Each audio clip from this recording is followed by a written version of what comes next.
Okay, so since Spider-Man is getting another cartoon, Marvel is ending, Ultimate Spider-Man, and now, bringing in a new cartoon, almost said comic, called Marvel Spider-Man, which will once again focus on Spider-Man being in high school, and it will be helmed by,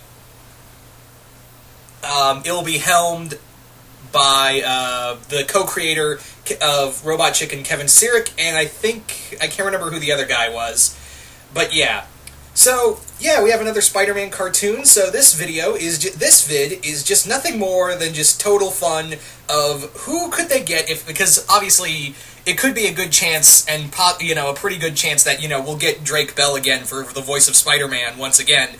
I don't doubt that they would probably bring back Drake Bell to voice Spider-Man once again, but you never know. So, with that being said, let's talk about some of the ideas of what if instead of they get Drake Bell, they instead get someone else to voice Spider-Man. And this is just a kind of a fun video and talk about...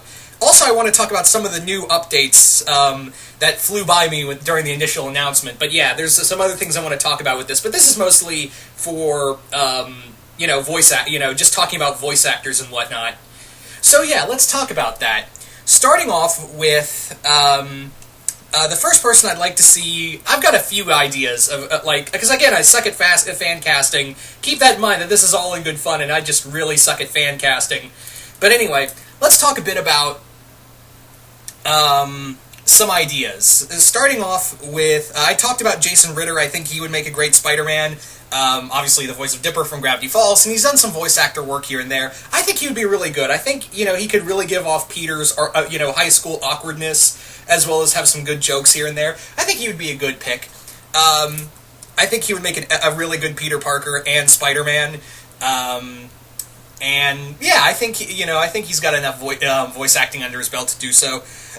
Following that is Ben Schwartz. Now, Ben Schwartz is a comedian. He's been in movies, he's been in web series, but most of you guys would probably know him best in the animation department as the voice of Randy Cunningham from Randy Cunningham 9th Grade Ninja. Seriously, go listen to his voice in Randy Cunningham 9th Grade Ninja, and just kind of imagine that voice coming out of Spider-Man's mouth. And it really does fit. It really does fit, especially when he's cracking the jokes or doing something a little awkward. And obviously they're going to have to update Peter a little bit. He's probably going to be he'll probably be something along the lines, well, now that I think about it, I was about to say Andrew Garfield, but I was like, oh yeah, they don't care about Andrew Garfield anymore, so they'll probably make him something like Tom Holland's Spider-Man, more inside with Tom Holland's Spider-Man, and make it something equivalent to that form, where it's kind of nerdy and he's still cracking a lot of jokes, but I think Ben Schwartz could still do it. I think he'd be a decent pick. Following that is another major celebrity voice, Wil Wheaton. I think Wil Wheaton, he's done voice acting before in several other roles. Most notably, most of you guys would know him best as Aqualad in the Teen Titans show. And I said if there was ever I talked about my idea for a X-Men animated series focusing on the first 5 X-Men, make it like an X-Men First Class show, and he would make a really good Cyclops. I think he would make a really cool young Cyclops. I also think he would be really good at Spider-Man. I think he would be really good at Spider-Man. If not Spider-Man, I think he'd be really cool as Harry Osborn. I think he would be a cool voice for Harry Osborn. He just has that kind of sophisticated and almost heroic voice to him sometimes. So I think he would be really cool. So yeah, Wil Wheaton would make a really cool... I think he would make a good voice for Spider-Man. I had another idea as to who, but it's escaping me.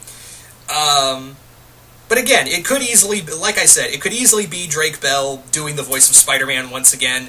That could easily be the whole point. So, yeah, those are kind of my top picks right there. But again, I'm fully aware that they could easily get none of these people or just recast Drake Bell for another Spider-Man cartoon. Or, hey, I can dream and say that they can bring back Josh Keaton. Yeah, like Marvel will ever treat Josh Keaton nice. That's funny. Anyway, so let's talk about some of the new updates that I had forgotten to talk about the first time it was initially announced. So apparently, there will be the major creator for this show, person that'll be doing the advising, I should say, will be Dan Slott. Yep. I just can't get away from him, can I? Now, let me be fair to say that while I'm not a fan of Dan Slott's Spider-Man run, which has been lasting well longer than it should have, I would like to say that I do like, there are some elements in his Spider-Man run that I do enjoy. Spider Island. I really like Spider Island. I also like some of his early stuff before he got the full run. And, I think it's the same thing with Stephen Moffat, where, the writer can do really good, and then he's announced for showrunner, it's really awesome, but yeah, a lot of the creativity is lacked due to, I gotta do this on a constant state. Also, I really dig his Silver Surfer. I really like Silver Surfer. I really like his Silver Surfer. It's so much Doctor Who, which he is a fan of. Kudos, fellow Whovian. But yeah, I'm just not. If you like his Dan Slott's run in his Spider-Man comics, that's totally fine. No ill will against you. Me personally, I just don't care. But I am, it is going to be cool to see some of his characters in here, like the creator of like the head of Horizon Labs, who I believe was, I think that guy. So it's going to be cool to see a same-sex character, a gay character basically show up in animation in Marvel. Now, I don't think we've had that. Now, yeah, you could argue that Renee Montoya was our first gay character, but really, the rest, DC decided to make her gay. There was no there was a little bit of vindication in there in the show, but still. Anyway, so I'm still keeping hopeful for this, but it's still a Marvel animated show, and after Ultimate Spider-Man, I'm keeping my I'm keeping my expectations low. But hey, maybe this will surprise me. That's all I'm going to say, is that I will watch it and see if it surprises me. So you guys tell me, who would you want to voice Spider-Man in the new Spider-Man cartoon? Just comment below, let me know. And also, what do you think of Dan Slott being like a creative consultant for the show, as well as a lot of his stuff being added into this Spider-Man animated series? Do you guys like the idea? Do you guys hate the idea? Just comment below, let me know. Once again, hope you all enjoyed this, and I will see you guys later.